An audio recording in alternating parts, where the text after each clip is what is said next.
जी। सबको मेरा नमस्कार। आज ठीक है। जो हम चर्चा करने वाले हैं, कोटेशन संख्या 5050 से लेकर पांच लिख दो हजार दीवाने खान। जो कोटेशन के जो बिंदु हैं, जो उसके कथन हैं, हम उनको एक बार आपके सामने रख देते हैं। जो पहला कथन है वह है, व्यक्ति और समाज एक दूसरे के पूरक और समन्वयक हैं। दूसरा, समाज के व्यवस्थित संचालन में धर्म की भूमिका। तीसरा, व्यक्ति के तीन प्रकार, सामाजिक, असामाजिक और समाज विरोधी। और चौथा, अपनी क्षमता के अनुसार संकल्प का निर्धारण। ये है चार बिंदु या कथन जिन पे आज चर्चा होगी। अब हम एक एक करके इनके बारे में बात करेंगे, इनकी व्याख्या करेंगे। पहला है, व्यक्ति और समाज एक दूसरे के पूरक और समन्वयक है। देखिए, व्यक्ति जो होता है वह सबसे छोटी इकाई है। व्यक्ति से ही परिवार का निर्माण होता है, परिवार से ही गांव का और समाज का निर्माण होता है, और ऐसे करते हुए राष्ट्र और विश्व का निर्माण होता है। व्यक्ति और समाज एक दूसरे के पूरक है, या कह लीजिए समन्वयक है। बिना व्यक्ति के समाज की कल्पना असंभव है, और कोई भी समाज बिना व्यक्ति के हो नहीं सकता। जो हमारी प्राचीन व्यवस्था रही है, जो वैदिक परंपरा रही है, उसमें समाज और व्यक्ति के अधिकारों का संतुलन बिल्कुल ठीक था। लेकिन धीरे धीरे कालांतर में यह स्थिति बिगड़ने लगी, जब हमारे देश पे बाहरी आक्रांताओं हमले हुए और हम थोड़े कमजोर हुए। हमारी भी कुछ कमजोरियां रहीं, इसके अलावा बाहरी आक्रमण हुए। इससे हमारा जो व्यवस्था थी, जो प्राचीन व्यवस्था थी, वो डगमगाई, उस पे खराब असर हुआ। मुस्लिम शासन काल में देखा जाए तो मुसलमानों ने हमारे मंदिरों को तोड़ा, जो हमारे हिंदू थे उनका धर्मांतरण किया, जो हमारे पवित्र स्थल थे उसको पवित्र किया। लेकिन उन्होंने जो सामाजिक व्यवस्था थी या तारीख व्यवस्था थी, उसको वो लोग तोड़ नहीं पाए। हमारी व्यवस्था अक्षुण्ण रही। हाँ, हमारे मंदिर, पूजा स्थल या जो हमारी आबादी थी उसमें कमी आई। अंग्रेजों के काल में ये हुआ कि हमारा समाज जो है वो कमजोर हुआ, क्योंकि अंग्रेजों ने विभिन्न तरीकों से हमारे समाज को विभक्त किया। जो हमारी कुछ कमजोरियां थी उनका फायदा उठाया, और इसके फलस्वरूप वो समाज को तोड़ने में काफी हद तक सफल हो गए। लेकिन सबसे जो खराब बात हुई वह हुई आजादी के बाद। आजादी के बाद स्थिति और बिगड़ी। आजादी के बाद हमारे यहाँ सामाजिक और पारिवारिक व्यवस्था में बहुत ज्यादा गिरावट आई। और दुख की बात है कि ये अपने ही लोगों के द्वारा किया गया। अगर देखा जाए तो व्यक्ति और समाज एक दूसरे के समन्वयक है। मैं कहता हूं कि व्यक्ति का चरित्रवान होना बहुत आवश्यक है। अगर किसी समाज के व्यक्ति का चरित्र गिर जाए तो फिर वो समाज सही नहीं रह सकता। लेकिन बात यह भी आती है कि चरित्र भी कैसा है ये निर्भर करता है वहां की व्यवस्था पर। अगर व्यवस्था खराब है तो चरित्र को बनाए रखना काफी मुश्किल होता है।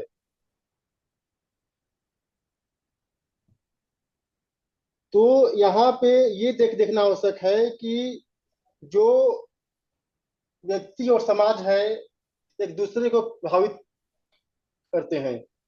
अगर व्यक्ति अच्छा है तो समाज अच्छा रहेगा। और अगर सामाजिक व्यवस्था अच्छी है तो व्यक्ति का चरित्र अपने आप अच्छा रहेगा। उदाहरण मैं देता हूँ।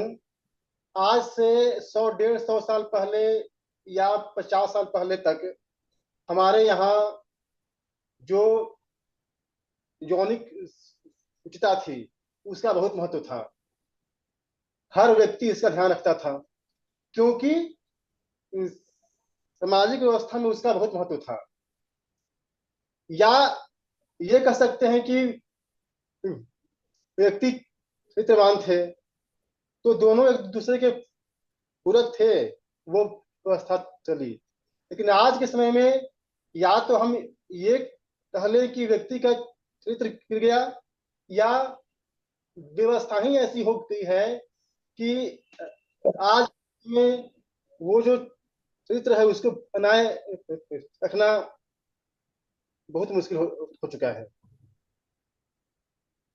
एक समय था कि हमारे यहाँ ब्रह्मचर्य को चरित्र को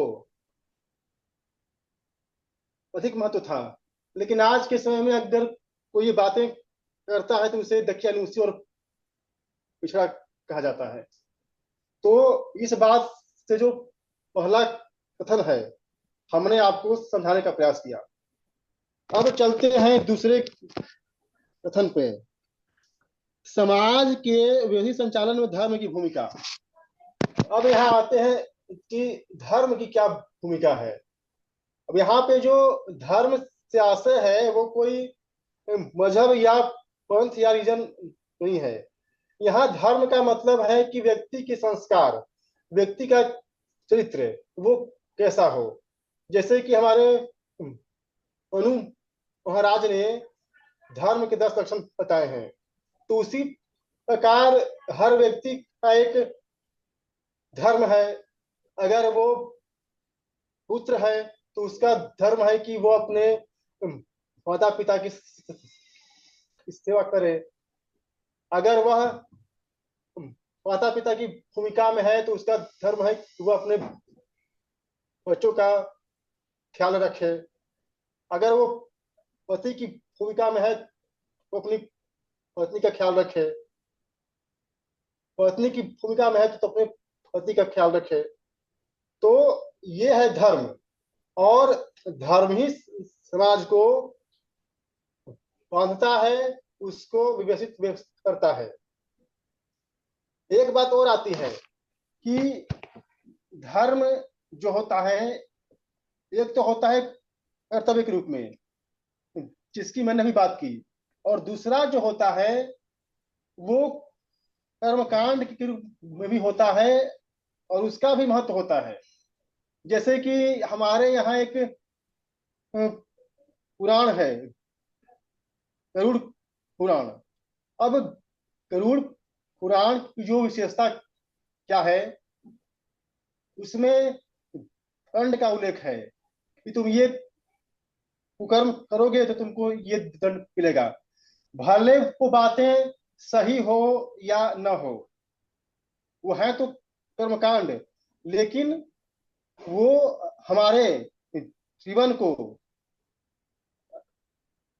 आचरणशील और विद्यमान बनाने में सहायक होती हैं। हाँ, ये बात अलग है कि आज के समय में वैज्ञानिक प्रगति हो चुकी है, लोग काफी आगे बढ़ चुके हैं, तो इन बातों का कोई महत्व है नहीं, लेकिन किसी जमाने में उसका बहुत महत्व था। तो ये बात तो है कि धर्म की भूमिका होती है।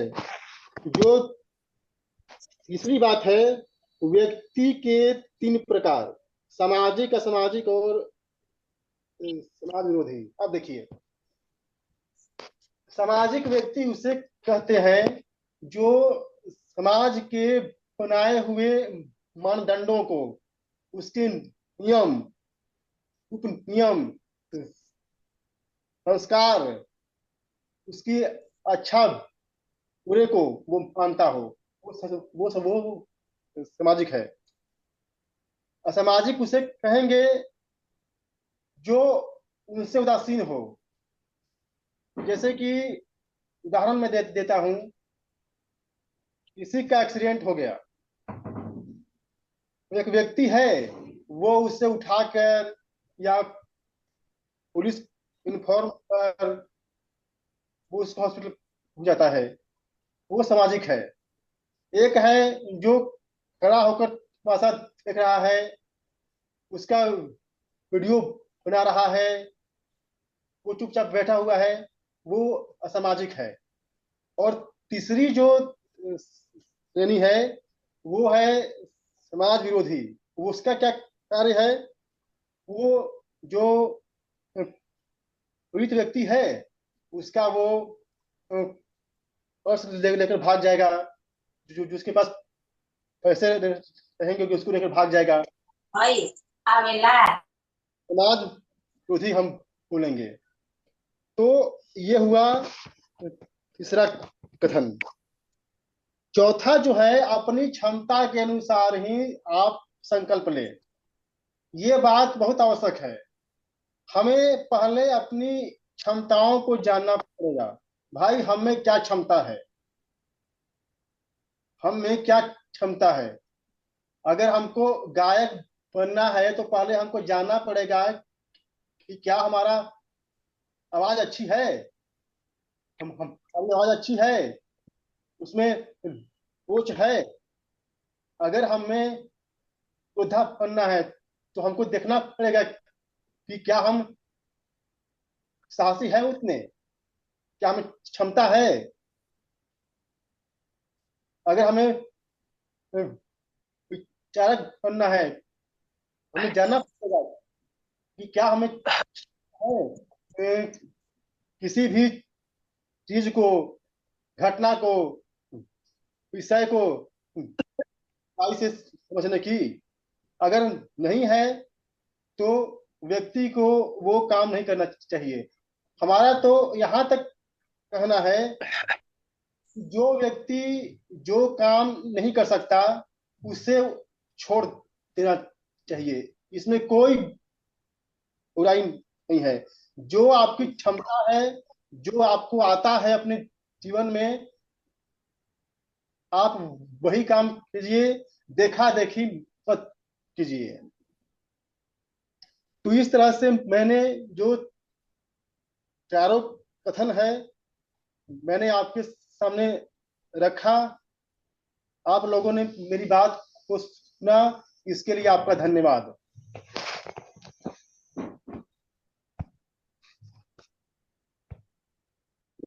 धन्यवाद विपुल जी। बाकी के साथी अपनी बात रखना चाहेंगे तो रख सकते हैं।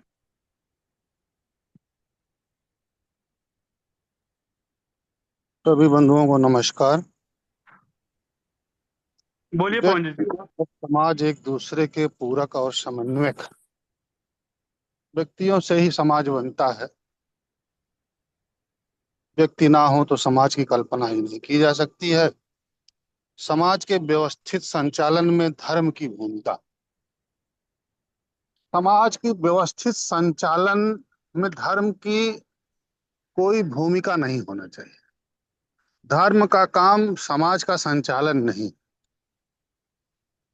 धर्म ध्यान और मुक्ति का मार्ग है। समाज संचालन के लिए हमेशा नित्य नवीन व्यवस्थाएं मनुष्यों को स्थापित करते रहना चाहिए। जिस समाज में नवीनता नहीं आएगी वह समाज रुग्ण हो जाएगा।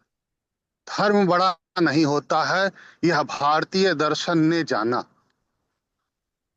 धर्म से बड़ा समाज होता है। इसलिए समाज की नित्य नई व्यवस्थाओं को हमेशा स्वतंत्रता मिली कि वह अपने ऊपर जो भी अच्छी व्यवस्था हो उसे लागू कर सके। लेकिन जिन लोगों ने इस व्यवस्थाओं को नहीं जाना था, जो किसी व्यवस्था को जानते ही नहीं थे, जिन्हें न खाने का तरीका मालूम था, न खाने का धर्म मालूम था, उठना बैठना सोना मालूम नहीं था, वे लोग जब भारतीय या भारतीयों को देखे तो उन बर्बर इस्लामी अनुयायियों को यह एहसास भी नहीं हुआ कि यह कितनी बड़ी व्यवस्था है। उन्होंने उस बंदर की भांति व्यवहार किया जो चिड़िया के घोंसले में चिड़िया को सुकून से बैठते देख और उसको यह बताती थी कि तुम भी अपने लिए कोई आसरा बना लो, बरसात में क्यों भीग रहे हो। उसने उस घोंसले घोंसले को ही उजाड़ दिया। बंदरों की तरह व्यवहार किया इन अक्रताओं ने। जो लोग जिस चीज को नहीं जानते हैं उसके बारे में ऐसे ही कल्पना करते हैं। वो मानव को सही और गलत बताते थे। हम भारतीय दर्शन यह बताता है कि मानव अपने स्वभाव अनुसार कार्य करता है। हर मानव जो कुछ भी करता है वह सही ही करता है।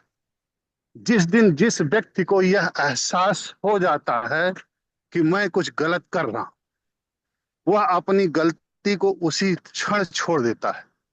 गलत होके जी पाना बहुत ही असंभव है। गलत होके कोई रह नहीं पाता, मनुष्य तो बिल्कुल भी नहीं। और इस चीज को भारतीय दर्शन अच्छे से जानती थी। इसलिए उन्होंने वर्ण व्यवस्था किया था। जो जिस स्वभाव अनुरूप हो वह उस वर्ण में चले जाते थे। गुरुकुल में सभी लोगों को समान शिक्षाएं मिलती थी। जो व्यक्ति जिस तरफ जाना चाहता था वह उस तरफ आगे बढ़ जाता था और अपने वर्ण को धारण कर लेता था। लेकिन शूद्रवाद की परिभाषा ने शूद्रवाद के जो चलन अंग्रेजों ने चलाया और आज भी भारत में तंत्र द्वारा जो समाज के ऊपर गुलामी थोपी जा रही है, यह शूद्रवाद का ही उदाहरण है। नौकरों द्वारा व्यवस्था को, नौकरों द्वारा समाज को शासित करना, बिना मतलब के अत्यधिक हस्तक्षेप करना, यह शूद्रवाद सामाजिक व्यवस्था को तोड़ के रख दिया। धन्यवाद। धन्यवाद पवन जी। बाकी के साथी अपनी बात रख सकते हैं।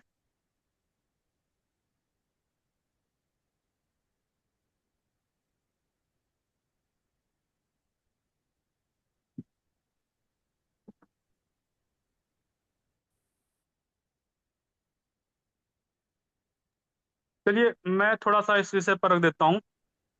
वैसे तो इससे संबंधित और इससे मिलती जुलती हमारी जो चर्चाएं हैं वो काफी चर्चाएं हो चुकी हैं। और मुझे लगता है कि व्यक्ति पर और समाज पर हमारी कुछ दिन पहले भी बात हुई थी। तो एक एक करके कोटेशन को ले लेते हैं। हालांकि कोटेशन मुझे लगता है ऐसे हैं जो अपने आप में पूरे हैं और स्पष्ट हैं। अगर आप कोटेशन को पढ़ेंगे तो कोटेशन से काफी कुछ समझ में आ जाता है। जो पहली बात है, व्यक्ति और समाज एक दूसरे के पूरक हैं। तो व्यक्ति के बिना न तो परिवार हो सकता है न समाज हो सकता है, तो वह तो मूलभूत इकाई है, प्राथमिक इकाई है। तो व्यक्ति का अस्तित्व तो रहेगा ही, उसी के अस्तित्व से बाकी दोनों का अस्तित्व है। अर्थात अगर आप व्यक्ति को हटा देते हैं तो न परिवार का अस्तित्व रह जाता है न समाज का अस्तित्व रह जाता है। तो वह तो उसकी मूल इकाई दिखाई देता है। बात आती है कि दोनों एक दूसरों के पूरक हैं। तो व्यक्ति और व्यक्ति समूह में हम लोगों को अंतर करने की आवश्यकता है। व्यक्ति एक है और व्यक्ति समूह जब हो जाता है तब वह समाज का रूप ले लेता है। तो जो पहला कोटेशन की जो लाइन कह रही है, व्यक्ति और समाज एक दूसरे के पूरक हैं। पूरक होने का यहाँ यही अर्थ होता है कि व्यक्ति समूह मिल करके समाज का निर्माण करता है और समाज बिना व्यक्तियों के नहीं बन सकता है। अर्थात दोनों जो है एक दूसरे पर निर्भर हैं। इसी तरह से मनुष्य के विषय में कहा जाता है कि मनुष्य एक सामाजिक प्राणी है। अर्थात व्यक्ति की यह आवश्यकता है कि वह समाज के साथ जुड़ करके रहे, अपनी आवश्यकताओं की पूर्ति के लिए, चाहे सुरक्षा के लिए या व्यापार के लिए, अन्य संसाधनों के लिए। तो वहां पर जो देखते हैं कि केवल अगर व्यक्ति होगा तो उसका निर्वहन करना कठिन हो जाता है। ऐसे में उसको भी समाज की आवश्यकता पड़ती ही पड़ती है, और उसके बिना समाज का अस्तित्व भी नहीं है। लेकिन अगर आप ये देखेंगे, व्यक्ति अधिक प्रभावित करता है व्यवस्था को, या जो व्यवस्था है वो व्यक्ति को अधिक प्रभावित करती है। मुझे लगता है कि व्यक्ति और व्यक्ति समूह में अंतर देखा जाए, एक व्यक्ति अगर गलत हो भी जाए, लेकिन व्यवस्था उसको नियंत्रित कर सकती है। व्यवस्था इसीलिए बनी है ताकि जो उदंड लोग हैं, समाज व्यवस्था को तोड़ने वाले लोग हैं, वो उसको नियंत्रित कर सकें। लेकिन व्यक्ति व्यवस्था का निर्माण नहीं करता है, व्यक्ति समूह के द्वारा व्यवस्था का निर्माण होता है। कुछ व्यक्ति समूह विचारकों का हो सकता है, कुछ रक्षकों का हो सकता है, कुछ कुछ सेवकों का हो सकता है, कुछ पालक हो सकते हैं, कुछ व्यापारी हो सकते हैं। अलग अलग जो हो सकते हैं वो अपने समूह का निर्माण कर सकते हैं। उन्हें आप वर्ग कह लीजिए या कुछ भी कहिए। लेकिन वही जब समूह मिलता है तो अपने अपने दायित्व अलग अलग बांट लेता है, और वह पूरी की पूरी सामाजिक व्यवस्था का निर्माण करता है। यदि उसमें कोई ऐसा व्यक्ति निकलता है जो अवांछित है, अराजक है, या समाज व्यवस्था को तोड़ने का प्रयास करता है, तब उसको जो है व्यवस्था के द्वारा नियंत्रित किया जाता है, न कि व्यक्ति के द्वारा किया जाता है। अर्थात एक व्यक्ति जो है, न तो वह व्यवस्था का निर्माण कर रहा है, न तो वह व्यक्ति जो है किसी दूसरे व्यक्ति को नियंत्रित कर पा रहा है। व्यक्ति समूह व्यवस्था का निर्माण कर रहा है और व्यवस्था के द्वारा व्यक्ति जो है नियंत्रण हो रहा है। ऐसी परिस्थिति में जब बात आती है कि व्यक्ति और समाज एक दूसरे के पूरक है और हम ये चाहें हर व्यक्ति को हम अच्छा ही बना लेंगे, चरित्रवान ही बना लेंगे, तो ऐसा कभी रहा नहीं सृष्टि के आरंभ से, और सृष्टि के अंत तक भी रहेगा इसकी संभावना दिखती नहीं है। कुछ ना कुछ लोग तो अवश्य ऐसे रहते ही हैं जो उस व्यवस्था को तोड़ने का प्रयास अवश्य करेंगे। ऐसी परिस्थिति में हम तीन प्रकार के लोगों को देखते हैं: सामाजिक, असामाजिक और समाज विरोधी।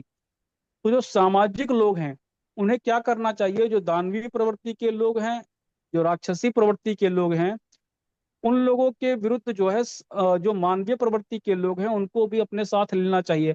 अर्थात भले ही वे लोग असामाजिक हैं लेकिन समाज विरोधी नहीं हैं, और आपातकाल में उन्हें अपने साथ ले करके बढ़ना चाहिए।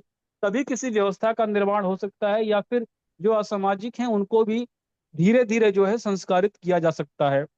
एक ऐसा व्यक्ति है जिसमें बिल्कुल संस्कार नहीं है, और आप उसके लिए इतना बड़ा लक्ष्य, इतना बड़ा मापदंड रख देंगे कि वो उसको पूरा ना कर पाए, तो बड़ी समस्या हो जाएगी।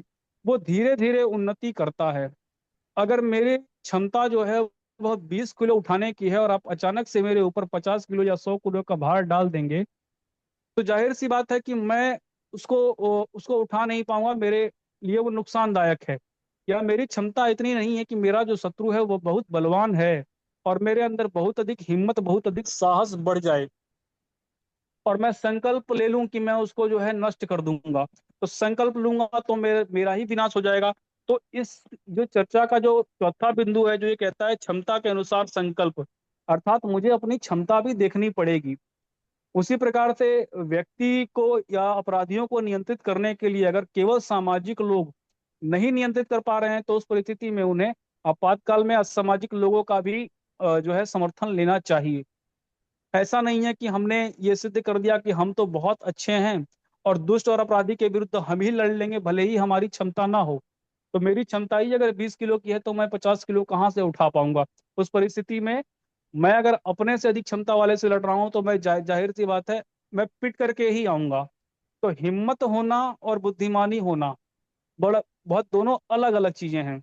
आपके अंदर हिम्मत है और शारीरिक बल नहीं है तो आप मार खाएंगे, और आपके अंदर केवल बल ही बल है, ताकत बहुत है और हिम्मत नहीं है, तो भी आप नहीं लड़ पाएंगे। तो दोनों का होना आवश्यक है। इन दोनों में से एक का भी जब अभाव होता है तो व्यक्ति उस संकल्प को पूरा नहीं कर पाता है। तो संकल्प के लिए क्षमता का होना बहुत महत्वपूर्ण होता है। और क्षमता एक दिन में नहीं बढ़ती है, क्षमता वर्षों के अभ्यास से बनती है। आप चाहेंगे कि मैं आज 5 किलो उठाता हूं और अगले दिन 15 किलो 20 किलो उठा दूं, वो संभव नहीं है। एक लंबा समय लगता है। हम गुरुकुलीय व्यवस्था से इस व्यवस्था में पहुंचे हैं, और हम ये चाहें कि अचानक से हम 10 दिन में सब कुछ बदल करके गुरुकुलीय व्यवस्था में पहुंच जाएंगे, तो इतनी जल्दीबाजी करने से हमारा नुकसान ही होगा। हमें प्रयास अवश्य करना चाहिए कि हम अच्छे की तरफ बढ़ें, लेकिन हमें अपनी गति तो इतनी ही रखनी पड़ेगी कि हम नुकसान ना हो। अगर हम ओवर स्पीड में चलेंगे तो जाहिर सी बात है कि हो सकता है कि सीधे परलोक गमन हो जाए, लक्ष्य तक भी ना पहुंचे। तो लक्ष्य तक अगर चलना है, हमें पहुंचना है, तो गति को नियंत्रित भी करना होगा और चलना भी आवश्यक है। आप रुक गए तो भी नहीं पहुंच पाएंगे, तो चलना भी आवश्यक है और नियंत्रण भी आवश्यक है। दोनों का जब संतुलन होता है तब लक्ष्य प्राप्त होता है। इसीलिए संकल्प के अनुसार वो क्षमता के अनुसार संकल्प लेने का अर्थ है आप अपनी क्षमता को बढ़ाते रहिए और उसके अनुसार आपका संकल्प तय हो सकता है। एक कोटेशन जो इसमें रह गया है, समाज में धर्म की भूमिका। तो गुण प्रधान धर्म की अगर बात की जाए तो गुण प्रधान धर्म जो है वह समाज का मार्गदर्शन ही करता है। जैसे पवनजय जी ने जो कहा, वो पहचान प्रधान धर्म के आधार पर तो ठीक है कि वह धर्म जो है मुक्ति का मोक्ष का मार्ग दिखाता है, या व्यक्तिगत स्तर पर जो है व्यक्ति का चरित्र ऊंचा करता है, वहां तक तो ठीक है। लेकिन जब सामाजिक व्यवस्था में देखते हैं तो गुण प्रधान धर्म केवल मुक्ति और मोक्ष तक का साधन नहीं है। गुण प्रधान धर्म जो है वह मार्गदर्शक भी होता है, और वह व्यक्ति का मार्गदर्शन कर रहा है और व्यक्ति समूह समाज का भी मार्गदर्शन कर रहा है। मूल बात यह समझने की हम धर्म किसको कह रहे हैं। अगर हम केवल शिखा को, जनेऊ को, वस्त्र को, टोपी को लगाने को धर्म कह रहे हैं, तो वो आपको मुक्ति की तरफ ले जाएगा, मोक्ष की तरफ ले जाएगा, या दोजक में ले जाएगा, कहाँ ले जाएगा कुछ पता नहीं। आपके अच्छे कर्म हैं तो बहुत अच्छी बात है। लेकिन अगर गुण प्रधान धर्म की बात की जाए तो वह व्यक्ति का भी मार्गदर्शन कर रहा है, उसका एक तरह से हम पथ प्रदर्शक कह सकते हैं, उसे गाइड कह सकते हैं, सही दिशा दिखा रहा है। और वही धर्म जो है पूरे के पूरे समाज का भी मार्गदर्शन कर रहा है, क्योंकि पूरी जो व्यवस्था हमारी बनी हुई है वह धर्म और विधर्मियों के बीच की है। तो सामाजिक लोग आखिर किसके विरुद्ध व्यवस्था बना रहे हैं? हमारा राज्य किसके विरुद्ध बना हुआ है? वह राज्य जो दंडित कर रहा है अपराधियों को, वह भी तो धर्म ही है। सेना जो सुरक्षा कर रही है वह भी धर्म ही है, किसान का भी अपना धर्म ही है, पिता पुत्र का भी धर्म ही है। तो धर्म के बिना तो समाज व्यवस्था चल ही नहीं सकती। इस प्रकार से धर्म हमें मार्गदर्शक भी दिखाई देता है, वह व्यक्ति का भी है और समाज का भी है। जी धन्यवाद। बाकी के साथी अपनी बात रख सकते हैं।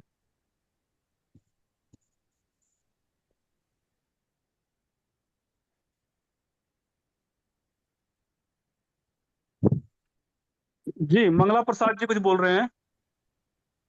हाँ, नमो नमः। जी। धन्यवाद। धर्म की भूमिका समाज में क्या है, यह विचार का विषय है। इस पर मैं कुछ कहना चाहूंगा।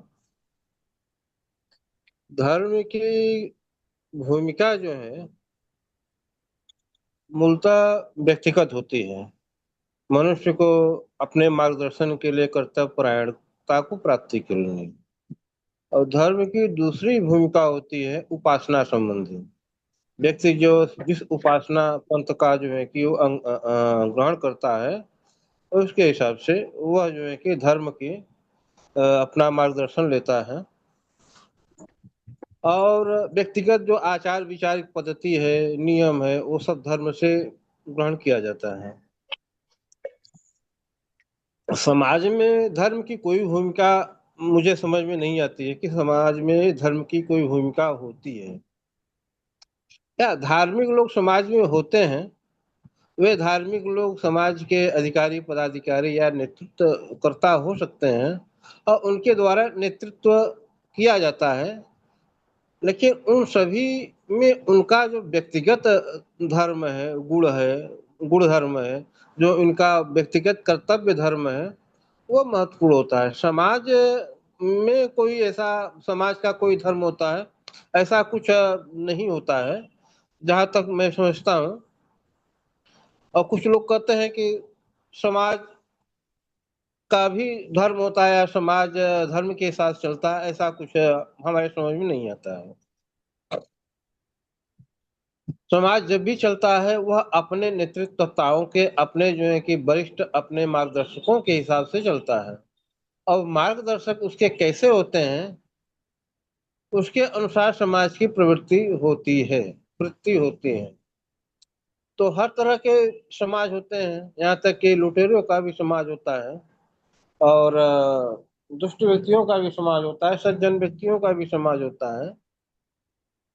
लेकिन उन सभी में जो है कि जो उनकी वातावरण प्रकृति होती है, उसके हिसाब से जो नेतृत्व मिलता है, उस हिसाब से उनका मार्गदर्शन समाज को होता है। धर्म का संबंध व्यक्तिगत विकास के लिए है, व्यक्तिगत साधना के लिए, व्यक्तिगत उपासना के लिए, व्यक्तिगत जो है कि निर्माण के लिए धर्म का महत्व व्यक्तिगत ही रहता है।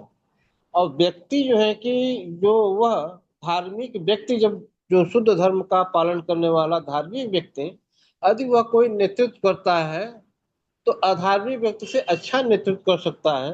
धार्मिक व्यक्ति जो धर्मपरायण है वह किसी पद पर पहुंचता है या कोई कार्य में अपने को लगाता है तो अधार्मिक व्यक्ति से वो बेहतर कर सकता है, यह मैं समझ सकता हूँ। दूसरी बात, समाज के जो तीन भाग हैं, एक जो सामाजिक व्यक्ति होते हैं, दूसरा असामाजिक होते हैं, तीसरा समाज विरोधी होते हैं। यह तो है, किसी भी समाज में यह तीन धाराएं जरूर चलती हैं। उसमें जो महत्वपूर्ण जो होता है असामाजिक, सामाजिक, असामाजिक, समाज विरोधी में तीनों महत्वपूर्ण हो जाता है असामाजिक। असामाजिक इसलिए महत्वपूर्ण हो जाता है कि जो लगभग एक पोजीशन होती है, परिस्थिति होती है, कभी कभी जो है समाज विरोधी व्यक्ति जो है कि एक पोजीशन ले लेता है, एक अपना एक स्थिति बना लेता है, और अपना सपोर्ट जो है कि असामाजिक तत्व को करता है। और असामाजिक तत्व जो है कि उसको तो समाज से लेना देना नहीं, उसके अपने स्वार्थों से मतलब है, अपने जो है कि पशु वृत्ति से मतलब है, और जिसकी जो वृत्ति अपना जो करे धरे। तो इसमें जो है कि जब समाज में यह स्थिति जब बनती है, जब समाज विरोधी जो है कि व्यक्ति अक्सर समाज के से जो होते हैं उनके नष्ट करने के लिए, उनके जो है कि किसी भी प्रकार से एन के प्रकार समाज को समाप्त करने के लिए हर समाज का एक दूसरा समाज एंटी विरोधी होता है। और जैसे भारत में है, जैसे हिंदू समाज है या अन्य कोई समाज है, तो उन समाजों का एक विरोधी समाज हो गया एंटी समाज। एंटी समाज जो है हो गया आपका मुस्लिम, मुस्लिम कह सकते हैं, वो समाज विरोधी हो गया। अब यहाँ पर हिंदू समाज, जो हिंदू सज्जन है, हिंदुत्व के लिए, देश के लिए, समाज के लिए जो कार्य करने वाले हैं, वो महत्वपूर्ण नहीं रह जाते, वहां पर असामाजिक व्यक्ति ज्यादा महत्वपूर्ण हो जाता है। क्योंकि उन असामाजिक व्यक्तियों को इस्लाम का एक अंध समर्थन मिलता है, जो समाज विरोधी लोग होते हैं। तो कभी भी एक बुद्धिमान समाज के लोग जो है कभी भी समाज विरोधी व्यक्ति को कमजोर ना आके, और सामाजिक व्यक्ति को तो अपने शासन के द्वारा, अपनी व्यवस्था के द्वारा दबाया जाता है, उसको दंडित किया जा सकता है। लेकिन समाज विरोधी एक संगठित व्यवस्था है, और असामाजिक व्यक्ति संगठित नहीं होता है। वो कहीं से भी घर से निकला और किसी परिवार से असामाजिक व्यक्ति निकला, अज्ञानता से, आवेश में, और असामाजिक कार्यों में लग गया, और उसको जो है कि पुलिस प्रशासन समाज उसको दंडित कर सकती है। लेकिन समाज जो विरोधी होते हैं वो ज्यादा जो है कि असामाजिक तत्वों को अपना समर्थन दे करके, उनको अपना एक मोहरा बना करके समाज को, जो अपने विरोधी जो स्थापित समाज है उसको नष्ट करने का पूरा प्रयास करते हैं। तो इसमें विशेष तौर पर इस्लाम और ईसाइयत जो है, एक दो विशेष तौर पर ये मूलतः जो है किसी भी समाज में, प्राचीन काल में या आधुनिक काल में जैसे भी हो, ये एंटी सामाजिक होते हैं। कहीं भी किसी भी स्थिति में वो समाज के विरोधी होते हैं। मुस्लिम को मैं ऐसा कह सकता हूँ, वो किसी समाज को पनपने नहीं देना चाहते हैं, किसी समाज को विकसित नहीं होना चाहते हैं। यदि हम प्रायः देखें जो पूरे संसार में, दुनिया में, तो दो लोग जो है कि ज्यादा सक्रिय हैं, एक वामपंथी, एक इस्लाम, एंटी समाज के रूप में। और इनका पूरा समर्थन असामाजिक तत्वों के प्रति होता है। हालांकि असामाजिक तत्व किसी के नहीं होते हैं, वो समाज विरोधी को भी उतना ही क्षति पहुंचाते हैं जितना वो समाज को क्षति पहुंचा सकते हैं। लेकिन यह है कि असामाजिक तत्वों को जब एंटी समाज, समाज विरोधी जब उनको अपने अगेंस्ट में लेता है, अपने समर्थन में ले लेता है, तो कहीं न कहीं वो समाज को लड़ने की स्थिति में, समाज को कमजोर करने की स्थिति में वो पहुंच जाते हैं। यही चीज हम भारतवर्ष में भी देख रहे हैं कि आज जो है कि मुस्लिम जो है कि जो मुख्य धारा के बाहर के लोग हैं, उनको लालच के द्वारा या किसी अन्य के द्वारा, और जो अन्य एंटी समाज है उनसे अपना गठबंधन कर लेता है, और कम्युनिस्ट से, वामपंथियों से अपना गठबंधन कर लेता है, और सारे असामाजिक तत्वों को, भ्रष्टाचारी तत्वों को अंध समर्थन कर सकता है। हमें यह नहीं देखना चाहिए इस्लाम 17-18% है तो ऐसा नहीं है, वो अल्पसंख्यक नहीं है, वो अपने आप में जब इन सभी चीजों को ले लेते हैं बहुसंख्यक हो जाते हैं। तो हमें समाज विरोधी तत्वों को से समाज विरोधी तत्वों से बहुत अधिक जो है सावधानी से निपटने की प्रक्रिया होनी चाहिए। और जहाँ तक है, हम असामाजिक तत्वों को भी उतना ज्यादा हम ध्यान न दें। हम विशेष ध्यान हमको जो है कि समाज विरोधी तत्वों को देना चाहिए, क्योंकि समाज विरोधी तत्व ही असामाजिक तत्वों की ताकत होती है, और असामाजिक तत्व समाज विरोधी तत्वों से एक दूसरे की शक्ति के पूरक हो जाते हैं। तो किसी न किसी तरह हम असामाजिक लोगों को ज्यादा जो है कि हम उन पर दबाव न दें, असामाजिक लोगों पर, बल्कि हम ज्यादा से ज्यादा ध्यान जो है कि समाज विरोधी पर, समाज विरोधियों को नियंत्रण पर देना चाहिए। इसी के साथ मैं बात समाप्त करता हूँ। और मैं यह अंतिम बात करना चाहता हूँ कि वास्तव में धर्म की भूमिका समाज में कुछ भी नहीं होती है। इसी के साथ अपने बात को समाप्त करता हूँ। हरिओम। जी, धन्यवाद।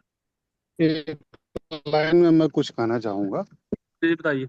राय जी, राय साहब जो है, मुसलमानों के बारे में इस्लाम बोलने पर उनके प्रतीकों को गलत ठहरा हत्या करने तक उतारू हो जाते हैं। लेकिन हिंदू धर्म में ऐसा नहीं है। आपने उस दिन भगवा को गलत ठहराते हुए अपनी बात को कहा, आज जो है चोटी, जनेऊ, तिलक को गलत साबित करते हुए अपनी बात को सही करने का प्रयास किया। टोपी भी कहा है, टोपी भी। अपनी बात को सही करने के लिए इन हिंदू धार्मिक प्रतीकों का इस्तेमाल करने की जरूरत नहीं है। आप मैंने टोपी भी कहा धन्यवाद। है। नहीं, धन्यवाद। किसी भी प्रतीक का सहारा लेने की जरूरत नहीं है। आप वो अपनी बात को वैसे भी सही कर सकते हैं। ये कहा था ठीक कि है, वो चलिए, और लोग बताइए तब तक। जी बताइए मदन जी। जी, सभी साथियों के लिए नमस्कार। समाज के व्यवस्थित मार्ग में धर्म की भूमिका। देखिए, धर्म क्या है? जो मतलब हमें सत्कर्मों की ओर प्रेरणा देता है, निष्काम भाव से हम किसी की सेवा करते हैं, अ, तो ये सब धर्म के ही संकेत हैं। अगर हमारी जो सामाजिक व्यवस्था है वो एक धार्मिक रूप से नहीं चलेगी तो सारा मामला गड़बड़ हो जाएगा। तो धर्म हमें संकेत करता है, इंगित करता है, क्योंकि जो हमारी अंदर की विचारधारा है, भावना है, विवेक है, ज्ञान है, वो एक धर्म का ही प्रारूप है। और हमें धर्म अपनी समाज की व्यवस्था को सुचारू रूप से चलाने के लिए एक व्यवस्थित व्यवस्थित मार्ग हमें बनवाता है। अगर हम धर्म के संकेत पर अपनी समाज की व्यवस्था को सुदृढ़ करते हैं तो समाज का कार्य निश्चित रूप से आगे बढ़ेगा। अगर हम अधर्मी बन जाएंगे, अधर्म के मार्ग पर चलेंगे, तो हमारे मतलब शरीर को भी हानि होगी और हमारी जो सामाजिक व्यवस्था है सो सब गलत हो जाएगी। तो हमारी जो मतलब धर्म जो है समाज व्यवस्था में एक मतलब सही मार्ग पर लाने वाला मार्ग है धर्म। अगर हम धार्मिक रूप से हर कार्य धार्मिक रूप से करेंगे तो हम निश्चित रूप से सफल होंगे। और अगर अधार्मिक रूप से करेंगे तो हमें असफलता हासिल लगेगी। तो इसलिए हम उस मतलब धर्म की विशेष भूमिका है समाज में, समाज को सुव्यवस्थित करने के लिए धर्म का मार्ग ही एक ऐसा अच्छा मार्ग है कि हम धर्म के रास्ते पर चलकर, धर्म का मार्ग अपनाकर हम समाज को सुदृढ़ कर सकते हैं। समाज ही नहीं, देश, धर्म और संस्कृति को भी हम सही लाइन पे ला सकते हैं। बस इतना ही बोलूंगा। जी, कोई साथी?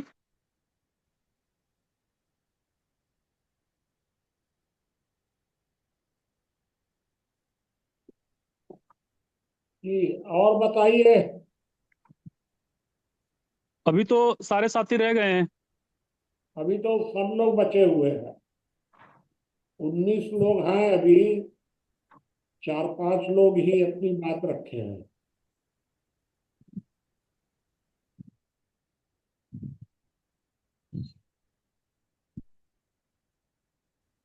कुछ मनोज जी कोई विषय रखना चाह रहे थे अलग। अगर कोई विषय उनके दिमाग में होगा तो बताइएगा कल के लिए। उन्होंने लिखा था कोई ऐसा।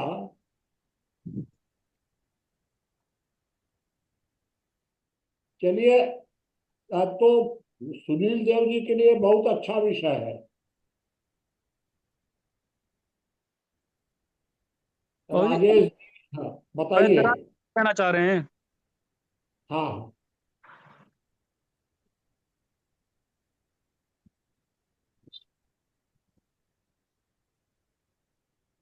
बताइए कोई। जी, नरेंद्र जी, आचार्य जी, कोई भी बोले। जी मैं बोल बताइए। रहा हूँ।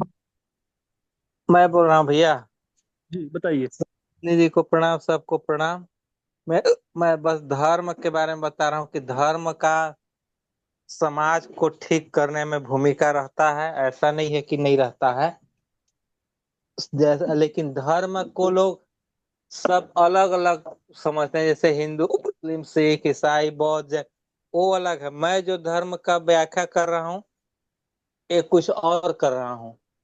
धर्म का मतलब जैसे पिता का धर्म, पुत्र का धर्म, भाई का धर्म, बहन का धर्म, स्त्री का धर्म, पत्नी का धर्म, समाज के प्रति, गांव के प्रति, परिवार के प्रति जो सबका कर्तव्य है वही धर्म है। और देश काल परिस्थिति अनुसार भी सबका धर्म बदलते रहता है। यदि इस हिसाब से चला जाए तो समाज के लिए धर्म का बहुत अच्छा, बहुत तगड़ा महत्व है। बस मैं इतना ही कहूंगा। जी धन्यवाद। अन्य कोई साथी? मदन जी कुछ कहना चाह रहे हैं?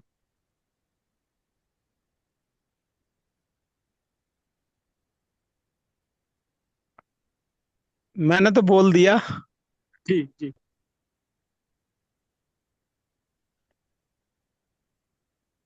बताइए कुछ और कोई।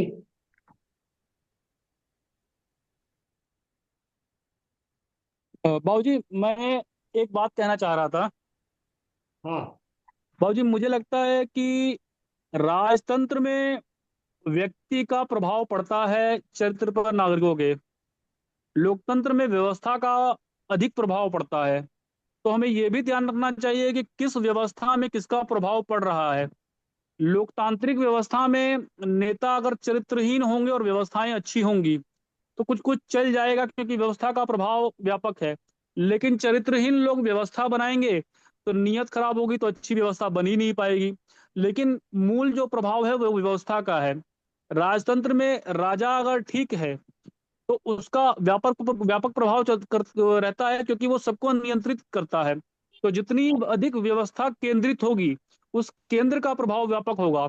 और जितनी अधिक व्यवस्था अकेंद्रित होगी तो उस अकेंद्रित व्यवस्था का प्रभाव होगा। तो व्यक्ति का प्रभाव और व्यवस्था का प्रभाव लोकतंत्र और राजतंत्र दोनों में अलग अलग होता है। ठीक है, बात तो है।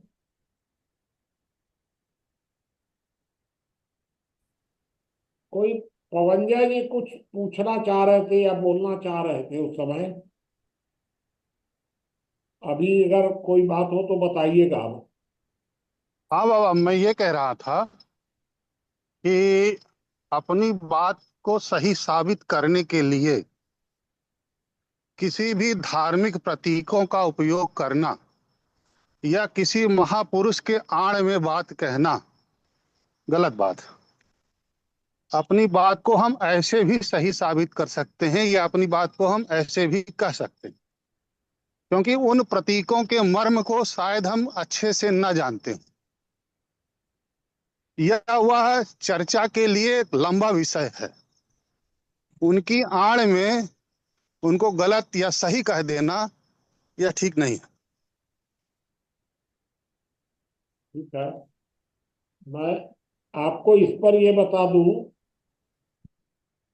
कि जब हम लोग विचार मंथन के लिए बैठते हैं,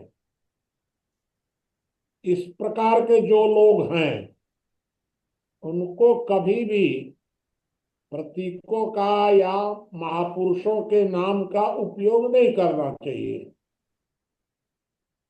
महापुरुषों या प्रतीकों के नाम का उपयोग सामान्य लोगों के बीच में किया जाता है, क्योंकि सामान्य जो लोग हैं, जो दो प्रकार के लोग हैं, एक है फॉलोअर, या जिनको कहते हैं हम लोग की मार्गदर्शक। फॉलोअर माने मार्गदर्शक नहीं हुआ, मार्गदर्शित। तो एक है मार्गदर्शक, एक है मार्गदर्शित। इनको अंग्रेजी में कहते हैं मोटिवेटर और मोटिवेटेड। समाज में मोटिवेटर्स की संख्या बहुत कम होती है। अभी तो 1-2% ही होगी, मान लीजिए, वो भी नहीं होगी अभी। अभी तो 99% लोग मोटिवेटेड हैं। इसीलिए समाज में प्रतीकों और महापुरुषों के नाम का ही प्रचलन बहुत ज्यादा है। लेकिन जो हम लोग जो विचार मंथन करते हैं, तर्क करते हैं, इस तर्क में अगर आपने किसी महापुरुष का नाम दिया, यह बात गांधी ने कही थी, तो सामने वाला उस बात को काट नहीं पाएगा, क्योंकि काटेगा तो गांधी कटेंगे, आप तो कटे नहीं, आपने तो कहा नहीं है ये बात। ये बात जरूर मैं पवंजय जी से सहमत हूं कि मार्गदर्शक और मार्गदर्शित की भूमिका अलग अलग होती है। चलिए आगे बताइए कोई। अच्छा, हम एक बात कहना चाहते हैं हाँ, कि वेदों बताइए। में, हाँ, वेदों में कहा गया है, राजा के लिए एक आदेश दिया गया है, वह नास्तिक का भी जो है कि पालन करें। नास्तिक जो धर्म जो किसी ईश्वर वेद को जो नहीं मानता है, उसका भी पालन करने के लिए कहा गया है।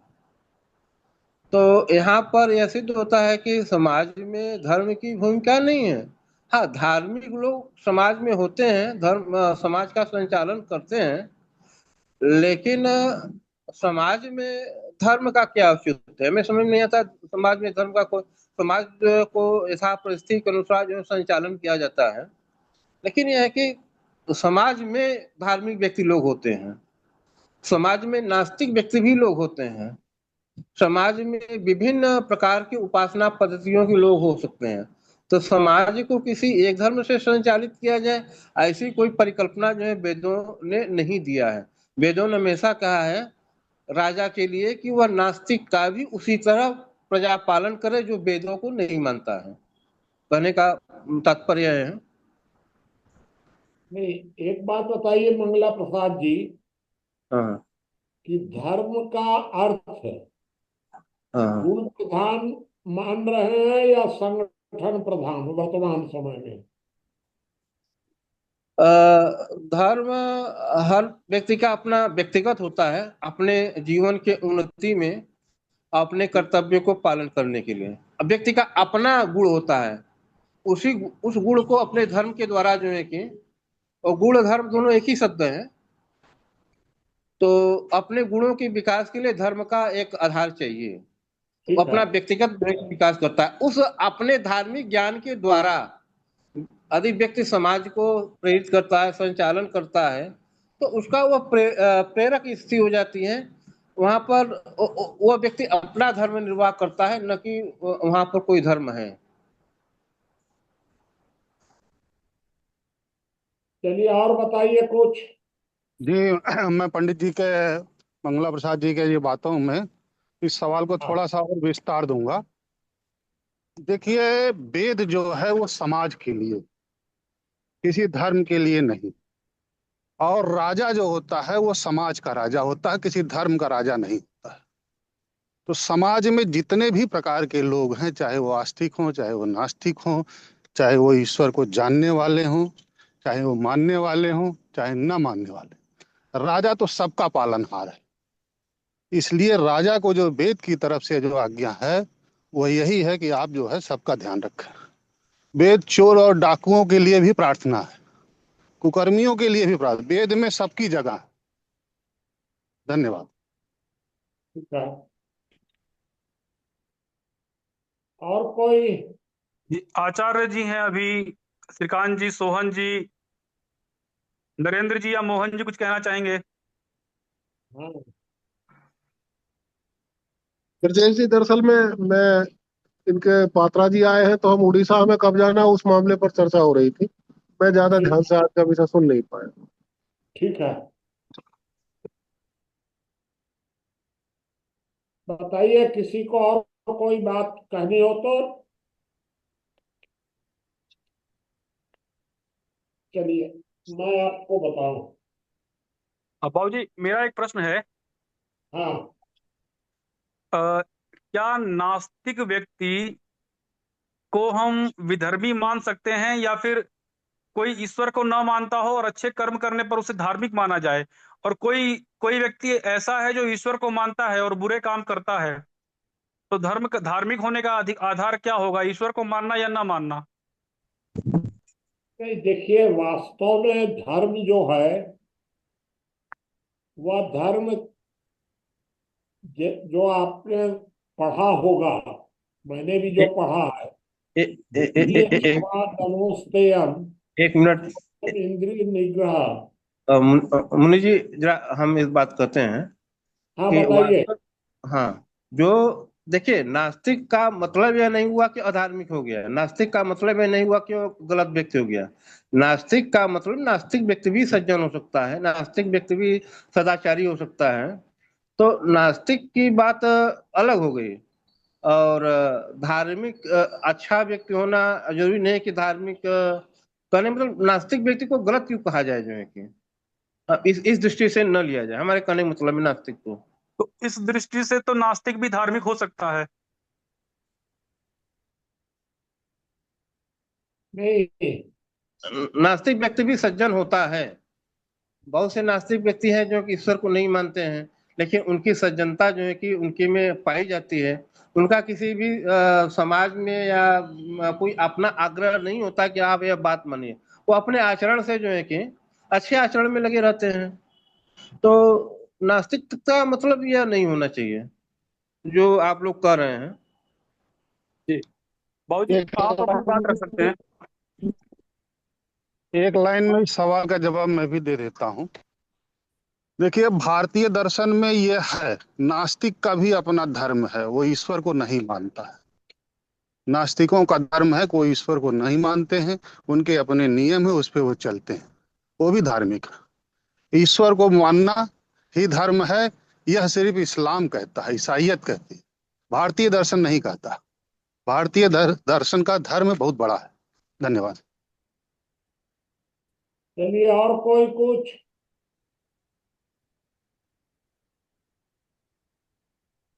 बाबू जी, ठीक आप अपनी बात रख दीजिए, उसके बाद हम है, लोग प्रश्न उत्तर कर लेंगे। ठीक है, उसके बाद चर्चा होगी। जी। विषय कठिन नहीं है भाई, भाई जटिल तो है ही, चर्चा तो होगी ही। एक बात ये मैं आपको बताऊं कि जो सामाजिक सामाजिक होते हैं हम लोग व्यक्ति, समाज व्यक्तियों से बनता है, लेकिन हम लोगों के साथ एक अलग से एक व्यवस्था होती है जिसको हम लोग कहते हैं राज्य। वो है व्यवस्था। तो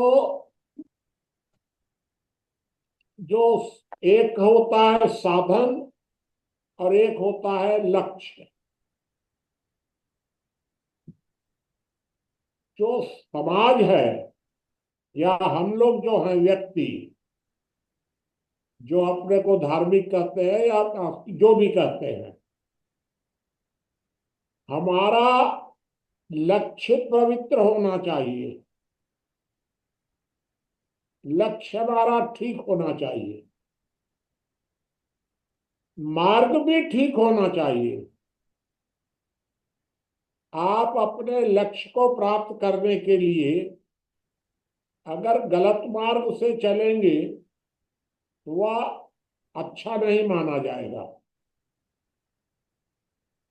समाज में चाहे हम धार्मिक है नहीं या नहीं है, जो भी है, तो हमें अपना लक्ष्य भी सही रखना चाहिए, मार्ग भी सही रखना चाहिए।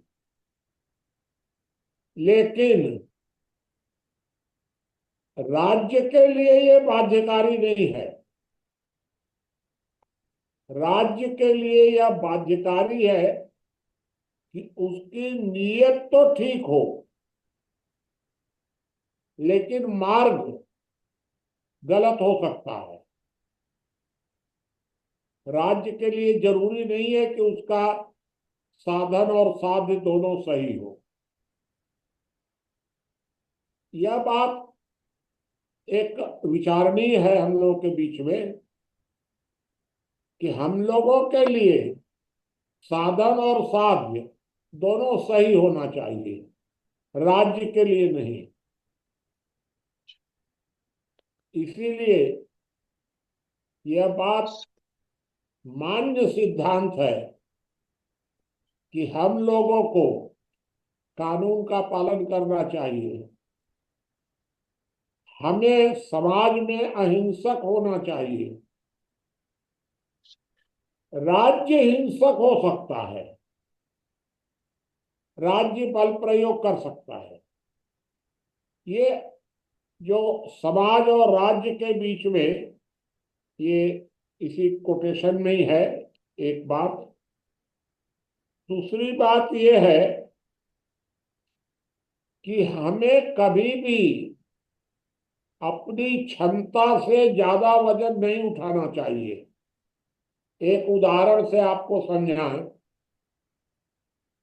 कि जब राम लंका पर चढ़ाई कर रहे थे या पुल बना रहे थे, पुल जब बना रहे थे तो नल नील अलग भूमिका में थे, हनुमान अलग भूमिका में थे, लेकिन गिलहरी भी एक भूमिका में था। गिलहरी अपने क्षमता के अनुसार दूर झूल झाड़ रहा था,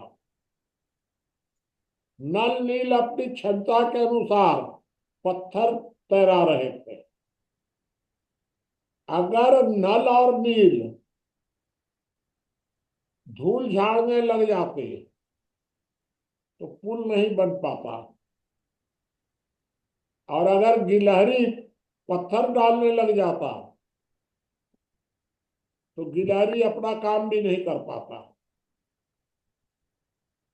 तो आज की चर्चा में एक कोटेशन में ये आया है कि हमें अपनी क्षमता के अनुसार वजन उठाना चाहिए। आज एक एक बैलगाड़ी है, बैलों की क्षमता है 25 क्विंटल ले जाने की। हमने अपने बैलों को आंक लिया कि ये 25 क्विंटल ले जा सकते हैं। हमने उस पर लाद दिया 50 क्विंटल, ये भी ले जाना, ये भी ले जाना, सब ले जाना है। परिणाम क्या हुआ? वो 25 क्विंटल भी नहीं जाएगा।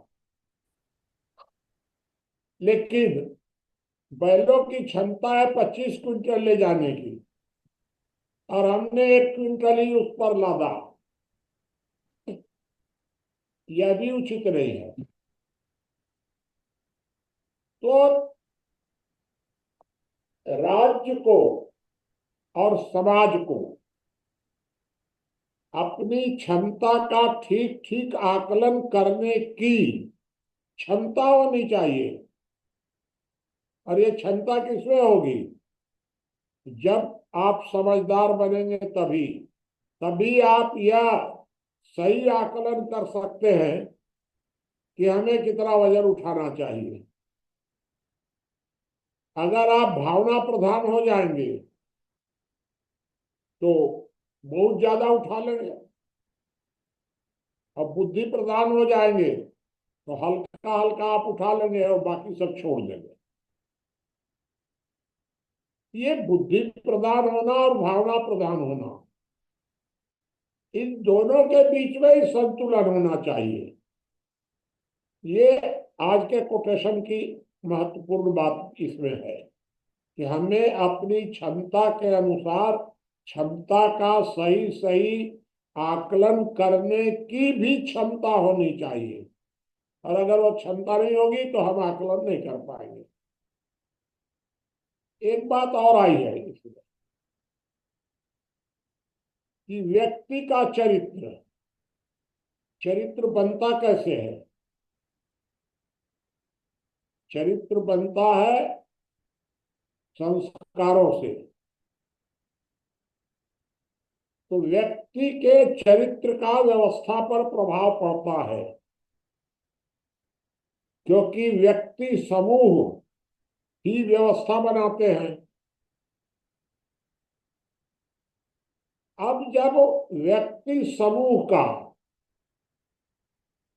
एक समय था जब सतयुग था, उस समय सतयुग में व्यक्ति का चरित्र बहुत ऊंचा रहा होगा। था नहीं था मुझे नहीं पता है, रहा होगा। उस कालखंड में जो लोग चरित्रहीन माने जाते थे कि ये चरित्रहीन है, वे लोग आज के आकलन में चरित्रवान माने जाएंगे। क्यों? क्योंकि उस समय समाज का औसत चरित्र, उस समय रावण भी इतना ज्यादा मतलब चरित्रवान था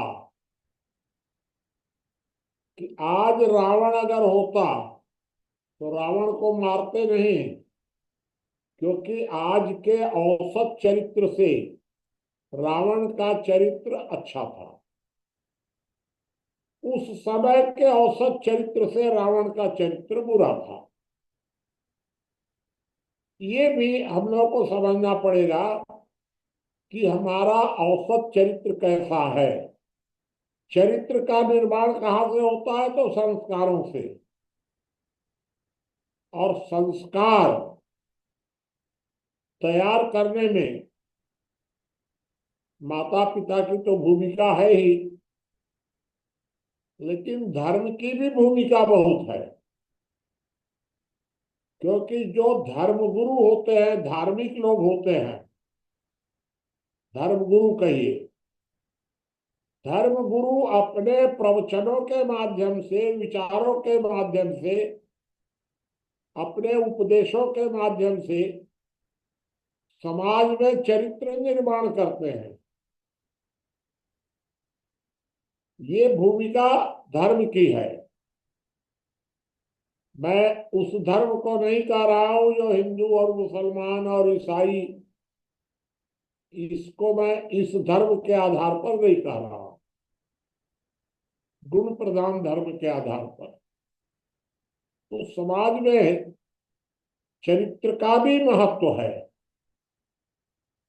लेकिन मैंने ये बात कल या परसों कही थी कि अगर आप सतयुग के आधार पर समाज के चरित्र का आकलन करेंगे और लोगों को दुष्चरित्र घोषित कर देंगे, तो ये गलती लोगों की नहीं है, आपकी है।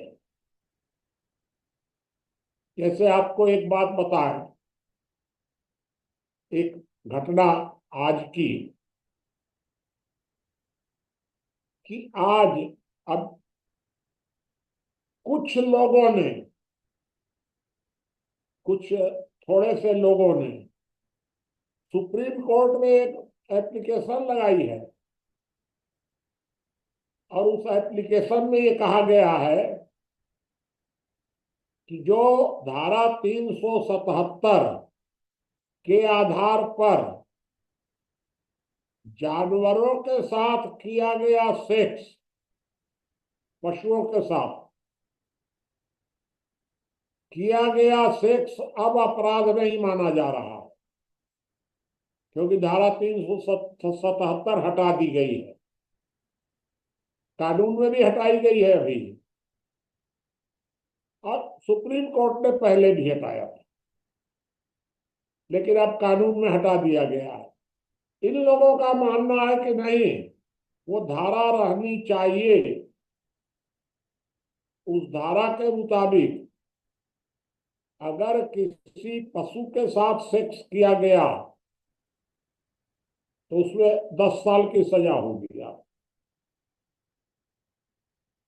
अब ये धारा खत्म हो गई। अब ये कुछ पशु प्रेमी अपने को कहते हैं, ये पशु प्रेमी कोई रिट लगाए हैं। मैं तो इस वक्त कहूं कि इस तरह का कोई कानून बनना ही नहीं चाहिए था, हटाने की तो बात ही नहीं होनी चाहिए थी। छोड़ दीजिए आप उसको उसी तरह। ये मैं आपको एक बात बताया, इस पर भी आप कोई बात होगी तो बताइएगा। एक और बात आपको ये बतावें कि व्यक्ति और समाज के बीच में दोनों एक दूसरे के पूरक भी होते हैं। पूरक ही नहीं, पूरक भी होते हैं, समन्वयक भी होते हैं और नियंत्रक भी होते हैं। अर्थात यदि समाज गलती करने लगे तो व्यक्ति का कर्तव्य है कि वह समाज की उस गलती के विरुद्ध समाज को जागृत करे। व्यक्ति का कर्तव्य है ये, या दायित्व भी आप कह सकते हैं, लेकिन मैं कर्तव्य कह रहा हूं। तो समाज अगर गलती करे तो व्यक्ति का कर्तव्य है नियंत्रण करे उसके ऊपर, व्यक्ति के ऊपर। अगर व्यक्ति गलती करे तो समाज का कर्तव्य है कि वो नियंत्रण करे उसके ऊपर। ये नियंत्रण की बात हो गई। समन्वय का भी है। व्यक्ति और समाज एक दूसरे के समन्वय भी होते हैं। और इसी तरह हम लोग ये कहते हैं कि सहजीवन व्यक्ति और समाज के में। समाज की समाज है कौन? एक व्यक्ति मूल इकाई है और एक समाज मूल इकाई है,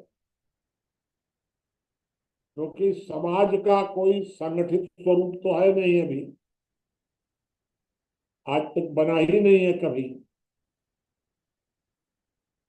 तो समाज एक अदृश्य संगठन है। व्यक्ति और समाज इन दोनों को हम मान लें मूल इकाई, क्योंकि समाज से ऊपर कुछ नहीं है और व्यक्ति से नीचे कुछ नहीं है। बाकी ये जो परिवार व्यवस्था, गांव व्यवस्था, राष्ट्र व्यवस्था, ये सब व्यवस्था की इकाइयां हैं व्यक्ति और समाज के बीच में। इनको हम लोग व्यवस्था की इकाई मानेंगे। तो समाज माने सर्व व्यक्ति समूह, जो अदृश्य इकाई है। दृश्य तो यही है परिवार से लेकर के।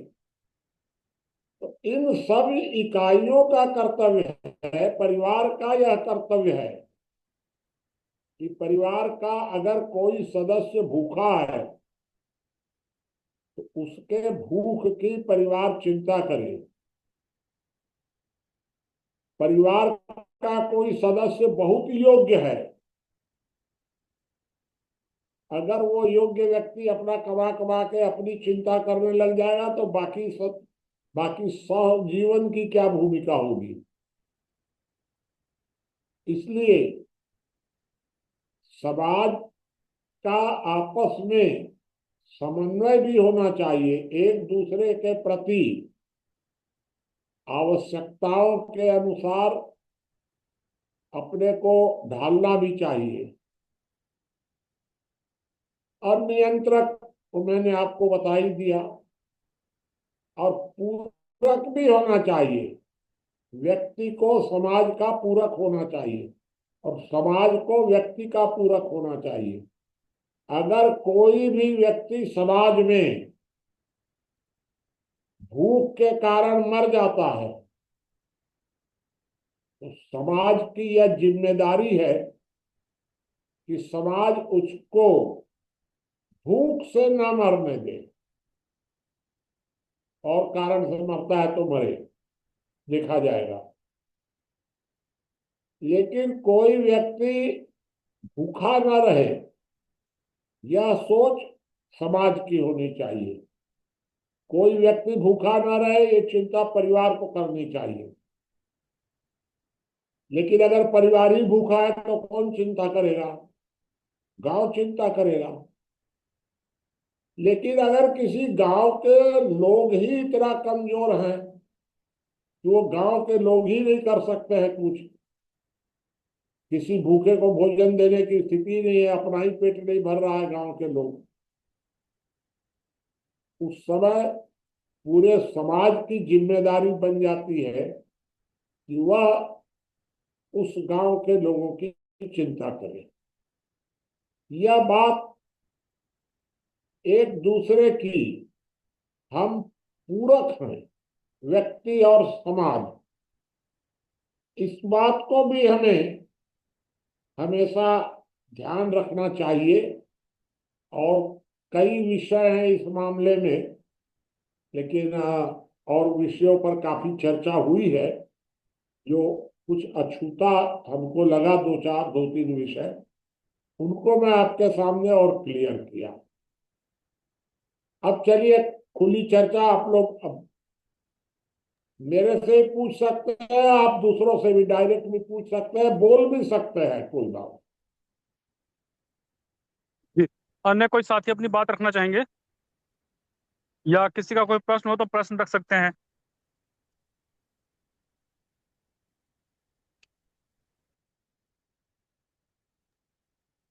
बाबूजी, मैं एक दो बात रखना चाहूंगा। हाँ रखिए। जैसे आपने धारा 377 के विषय में कहा, तो मुझे लगता है कि जैसे धारा 377 में है कि अ, मेल और मेल जो है आपस में संबंध बना सकते हैं। समलैंगिकता को भी वो समर्थन करता है, या फीमेल फीमेल के साथ जो है वो संबंध बना सकते हैं। प्राकृतिक रूप से वो रिप्रोडक्टिव तो नहीं है, लेकिन अगर दो व्यक्ति बनाना चाहते हैं तो उसे बलपूर्वक रोका भी नहीं जा सकता है। यहाँ पर समस्या दिखाई देती है कि जो आदर्शवादी लोग हैं वो लोग उसे कानून के द्वारा रोकना चाहते हैं, जबकि मुझे लगता है कि वह असामाजिक तो हो सकता है, उसका समाज बहिष्कार तो कर सकता है, लेकिन उस पर किसी प्रकार का कानून नहीं बनाया जा सकता है, क्योंकि वो उनका मौलिक अधिकार है। और ऐसा कोई भी कानून बनता है तो वह मौलिक अधिकारों के का उल्लंघन होगा। अब प्रश्न ये खड़ा हो जाता है कि उसका समाज पर तो खराब प्रभाव जाएगा। तो मुझे लगता है समाज पर खराब प्रभाव जाएगा तो उसकी समाज की जिम्मेदारी है कि वो समाज उसे रोके, समाज अपनी व्यवस्था बनाए, बहिष्कार करे, लेकिन उसके लिए दंड तो नहीं दिया जा सकता है। आदर्शवादी जो व्यवस्था को मानने वाले लोग हैं वो उसे समाज के द्वारा ठीक ना करके राज्य के द्वारा ठीक करना चाहते हैं। यहाँ गड़बड़ पैदा हो जाती है कि फिर समाज का काम क्या रह जाता है। ईश्वरीय व्यवस्था को हम अपनी संवैधानिक और लोकतांत्रिक व्यवस्था कैसे बना सकते हैं, क्योंकि ईश्वर तो वहां भी दंड दे रहा है जहां कोई नहीं देखता है, लेकिन न्यायपालिका तो भाई साक्ष्यों के आधार पर ही दंड देगी। तो वो व्यवस्था तो हमारी कभी बन ही नहीं सकती है। इसीलिए समाज बहिष्कार कर सकता है, दंडित नहीं कर सकता है, या जो भी अन्य तरीके हों। एक बात जो मंगला प्रसाद जी ने कही कि हमें जो समाज विरोधी लोग हैं उनको नियंत्रित करना चाहिए। यहाँ हमें शब्द से मुझे समझ नहीं आता है, इस समाज विरोधी को हम नियंत्रित करेंगे या राज्य करेगा, और जो असामाजिक लोग हैं उनको नियंत्रित किया जाएगा या समझाया जाएगा। मुझे लगता है कि जो असामाजिक लोग हैं उनको नियंत्रित करना या समझाना यह समाज का काम है, और समाज विरोधी लोगों को नियंत्रित करना यह राज्य का काम है।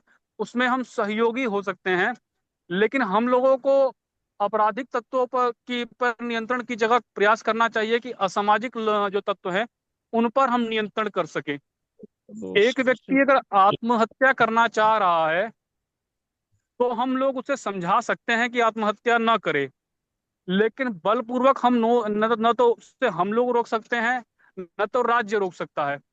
और राज्य का तो हस्तक्षेप होना ही नहीं चाहिए। ये पूरी जिम्मेदारी जो है वह समाज की है कि आत्महत्या करने वाले को प्रोत्साहित करे, लेकिन उसमें राज्य का हस्तक्षेप होगा और कानून बना दिया जाए तो मुझे लगता है कि असामाजिक लोग, चाहे समलैंगिकता की बात की जाए या आत्महत्या की बात की जाए, वैश्यावृत्ति की बात की जाए, इन सबको रोकना जो है वह समाज का काम है। इसे हम ये नहीं कह सकते कि जो हम लोग हैं वह समाज विरोधी तत्वों पर नियंत्रण रखेंगे। हम लोग असामाजिक पर ही नियंत्रण रख सकते हैं। जी धन्यवाद। बताइए भाई, कोई प्रश्न, कोई सुझाव? प्रणाम बाबा। हाँ प्रणाम भाई, बताइए। नमस्कार। देखिए, जब समाज का कोई संगठनात्मक स्वरूप नहीं है तो एक से दो व्यक्ति भी समाज हैं, और 100 लोग भी समाज हैं, और 1000 लोग भी समाज हैं, और 10 लाख करोड़ अरब अरब दशन नील और ये सब समाज है। जब उसकी अपनी कोई भूमिका है ही नहीं, यदि 10 व्यक्ति विरोध में आ जाएं उसी समाज में से, और 10 व्यक्ति समर्थन में आ जाएं, तब किसको सही माना जाएगा? राज्य का गठन ही इसलिए किया गया कि अनैतिक कार्यों को और जो समाज विरोधी या समाज विरोधी जो काम है, अपराधी तत्व हैं, उनको रोकना। रही बात एक बहिष्कार की, तो बहिष्कार का एक तरीका था। देखते थे कि समाज में इसमें कोई अनैतिकता फैल रही है इस काम से, या इसका बुरा प्रभाव आने वाली पीढ़ी पर पड़ेगा, या हमारे बच्चों पर पड़ रहा है, तो उस व्यक्ति का खाना पीना और कुछ इस तरह की चीजें जो है, शादी विवाह, उससे बंद कर देते थे। एक प्रक्रिया थी। दूसरी चीज आती है, जैसे जो हमारी राज्य व्यवस्था है, राज्य व्यवस्था ने तभी इस चीज को, मैं मानता हूं कि समाज को तोड़ने में राज्य का बहुत बड़ा दखल है, लेकिन कहीं ना कहीं समाज ही कमजोर हुआ तब राज्य का दखल बढ़ा। यदि एक तरफ तो हम समाज को सबसे बड़ा मानते हैं, एक तरफ समाज का कोई संगठनात्मक स्वरूप, समाज की कोई ताकत नहीं मानते, तब कैसे कार्य इस किस आधार पर हम जो है वो निर्णय ले सकते हैं। दूसरी बात एक और आ जाती है, व्यक्ति व्यक्ति की स्वतंत्रता जब होती है तो फिर हम और आप उसकी स्वतंत्रता में बाधक पहुंचाने वाले हैं क्या? जब उसकी स्वतंत्रता है, और स्वतंत्रता के हमने दो मानक बनाए हैं, मात्र दो मानक बनाए, एक तो बल और हिंसा, बल प्रयोग ना करें और हिंसा ना करें।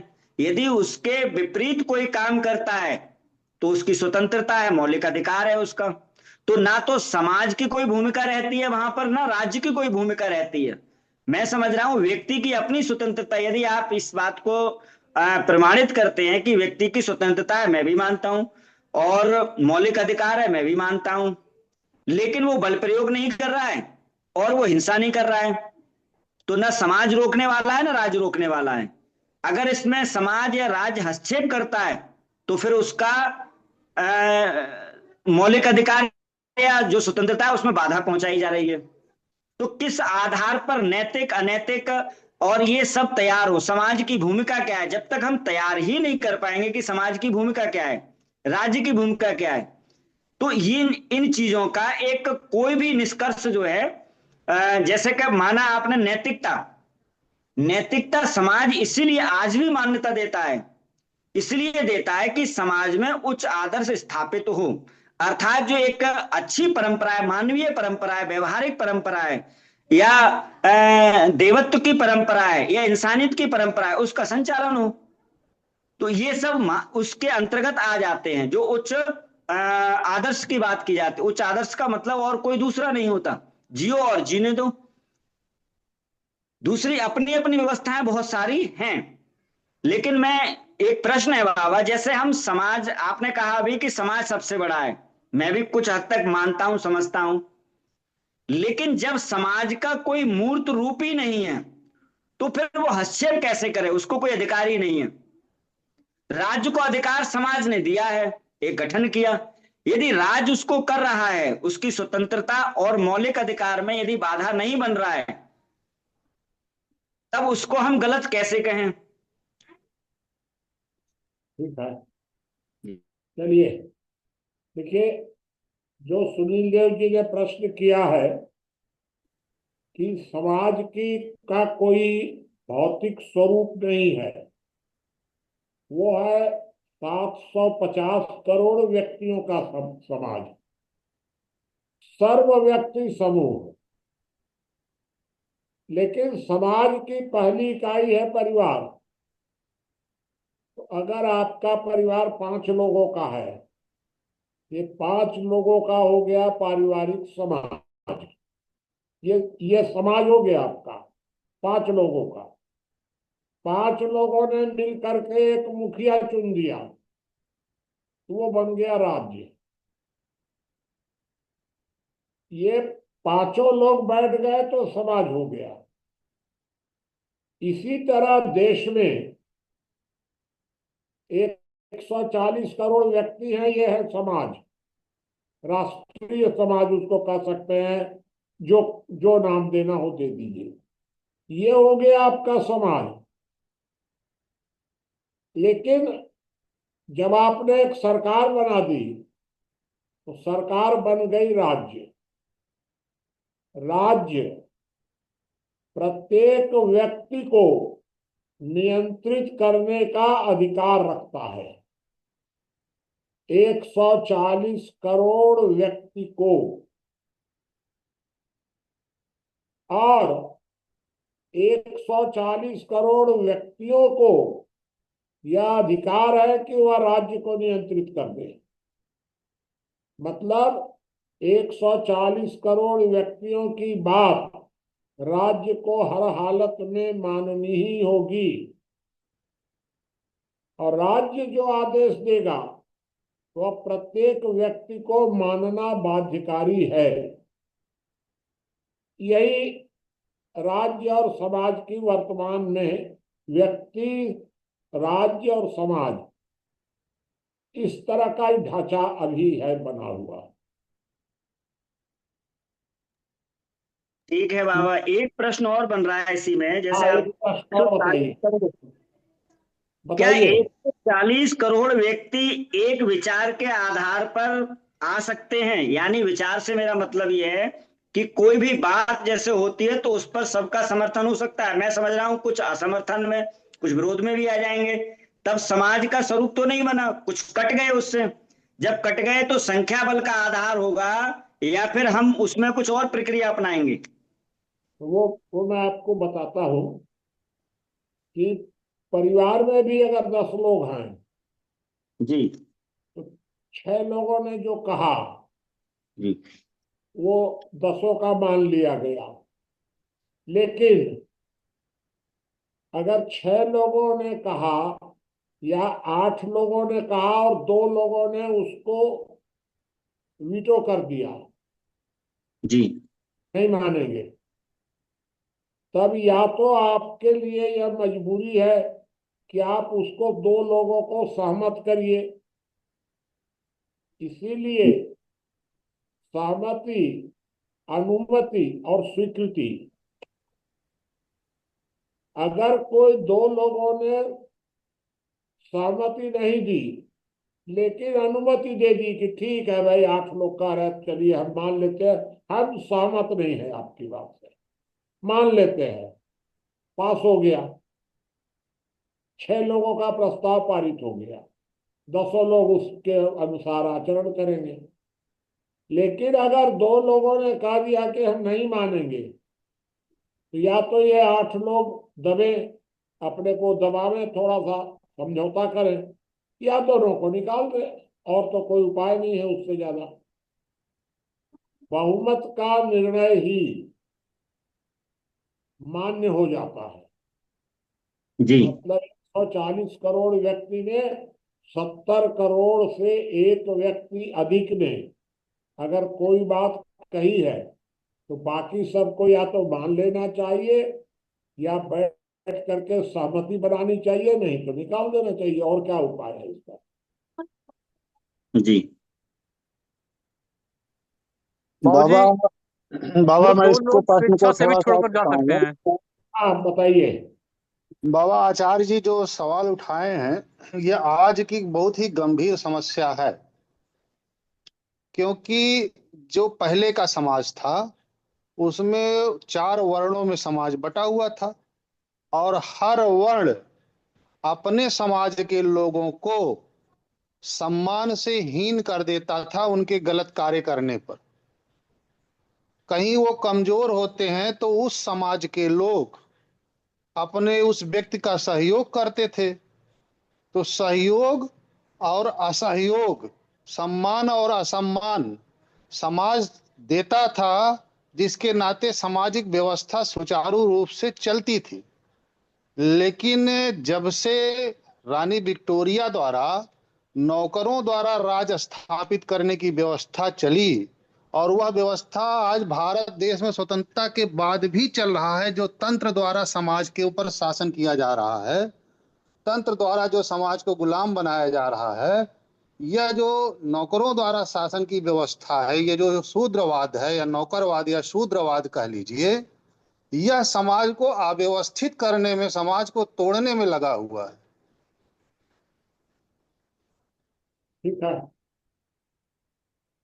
और कोई बात किसी को तो बताइए।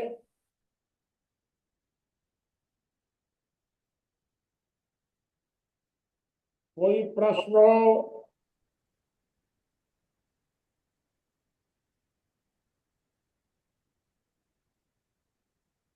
बाबू जी, मेरा एक प्रश्न है। हाँ, बाबू जी, एक परिभाषा हम लोग सुनते हैं, नास्तिक की, वेदों निंदक नास्तिका।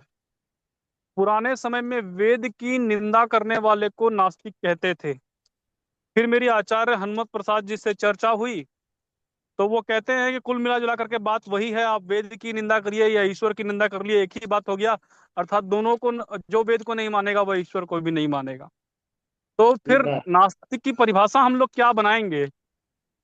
ये बताइए कि वेद की परिभाषा क्या थी पहले। तो जी। वेद सब सत्य विद्याओं की पुस्तक होती थी। अब वेद को सब सत्य विद्याओं का मान लिया गया। इसका मतलब ये हुआ कि पुराने जमाने में वेद एक बार में किसी एक व्यक्ति ने नहीं लिखे। परिस्थिति अनुसार जो नए नए तरीके से बने होंगे, जो कैसे हुआ भाई कुछ पता नहीं है, लेकिन हम ये नहीं कह सकते कि वेद किसी एक व्यक्ति ने लिख दिए। ऐसा मानने का कोई आधार नहीं है। होगा। अब अगर एक बात मैंने और पढ़ी है या सुनी है कि अंतिम सत्य तो कभी कुछ होता ही नहीं है। सत्य परिस्थिति अनुसार अपने को संशोधित करता रहता है। अगर वर्तमान परिस्थिति के अनुसार वेद का कोई वाक्य ऐसा लगता है कि यह तर्क संगत नहीं है, तो हम उसको कुरान के समान क्यों मान लेंगे? ये एक प्रश्न उठता है इसमें।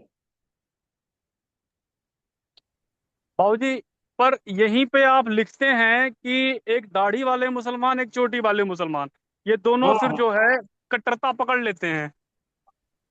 चलिए, और कोई बात हो तो जी। बताइए, नहीं तो कल का विषय। मैं बाबा जी। 1 मिनट की बात बोलना चाहता हूँ। हाँ, एक एक दो जी मिनट। आचार्य जी। देखिए, जो अभी ब्रजेश जी ने कहा था नास्तिक, यदि नास्तिक शब्द की हम परिभाषा करें, यानी परिभाषा नहीं बल्कि संधि विच्छेद करें, तो ना इति अस्ति, अर्थात मेरी मान्यता वो नहीं है जो आपकी है। जैसे आप जो मानते हो मैं वो नहीं मानता। वेद निंदको नास्तिका का मतलब है अनेक तरह के जो है भाष्य किए गए हैं, और वो तर्क के आधार पर, वैज्ञानिक के आधार पर, सामाजिक व्यवहारिक न्यायिक के आधार पर ठीक नहीं है, मैं नहीं मानता। बुद्ध के सामने भी यही स्थिति आई थी। जब बलि प्रथा के लिए कहा गया था तो उन्होंने कहा यदि ये तो वेदों में है तो मैं उन वेदों को नहीं मानता। तब कहा वेद तो ब्रह्मा के द्वारा लिखित है, ईश्वर के द्वारा, तो मैं ऐसे भगवान को, ईश्वर को भी नहीं मानता जो अन्यायकारी हो, न्याय पक्षी नहीं हो। तो यहाँ पर अभी मेरा आंवला में कार्यक्रम था, वहां पर स्वामी सच्चिदानंद आए थे, यही बात रखी थी, वो चुप हो गए थे। मैंने वेदो निंदका नास्तिका का मतलब ये होता है ज्ञान से कोई व्यक्ति दूर नहीं है सा। और जो बाबा ने कही थी अंतिम सत्य नहीं है। वेद मानव के लिए पर्याप्त हो सकते हैं, इस लोक के लिए, मृत्यु पृथ्वी लोक के लिए, लेकिन अंतरिक्ष के लिए अन्य व्यवस्था में और कुछ हो सकते हैं। तब वहां ये प्रश्न बन जाता है, जो आप जैसा मानते हो वैसा नहीं मानता मैं, आप उसको नास्तिक ठहरा देंगे। वैज्ञानिक नास्तिक नहीं होता, वो ईश्वर को जो एक स्वरूप होता है उसका वो उस तरह से नहीं मानता। तो यहां पर थोड़ा नास्तिक शब्द को व्यापक रूप में समझना पड़ेगा। आप राम को मानने वाले को आस्तिक कहेंगे, कृष्ण कृष्ण के मानने वाले को नास्तिक कह देंगे अपनी मान्यता के अनुसार, तब ऐसा नहीं चलेगा। वो कृष्ण को मानता है तो नास्तिक दुनिया में कोई है ही नहीं। जी ठीक है, ठीक है। अ, विपुल जी, कल का विषय रख सकते हैं? कल का विषय मैं आपको बता देता हूँ। कल का विषय होगा हम लोगों का, एक तो है व्यक्तिगत संपत्ति 5060। दूसरा है साम दाम दंड भेद, चारों में क्या फर्क है, और ये सब पूरा ये विषय हो जाएगा दूसरा। तीसरा हो जाएगा आक्रोश, समाज में बढ़ता हुआ आक्रोश। ये 5060, 5070 और 5080, ये 3 विषय हम लोग कल रख सकते हैं। बाबूजी, मैं पढ़ रहा था 5060 को। मुझे लगता है कि वो अपने आप में पर्याप्त विषय है। क्या चीज? 5060 जो कोटेशन है वो अपने आप में इतना पर्याप्त है कि एक दिन चर्चा चली जाएगी उसमें। कौन सा है? व्यक्तिगत संपत्ति? जी बाबूजी, व्यक्तिगत संपत्ति में तो बहुत कुछ है। ठीक है, व्यक्तिगत संपत्ति रख लीजिए, जी। कोई हर्जा नहीं है। तो ठीक है, 5060 व्यक्तिगत संपत्ति।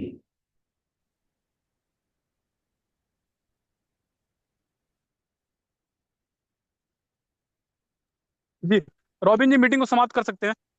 हाँ।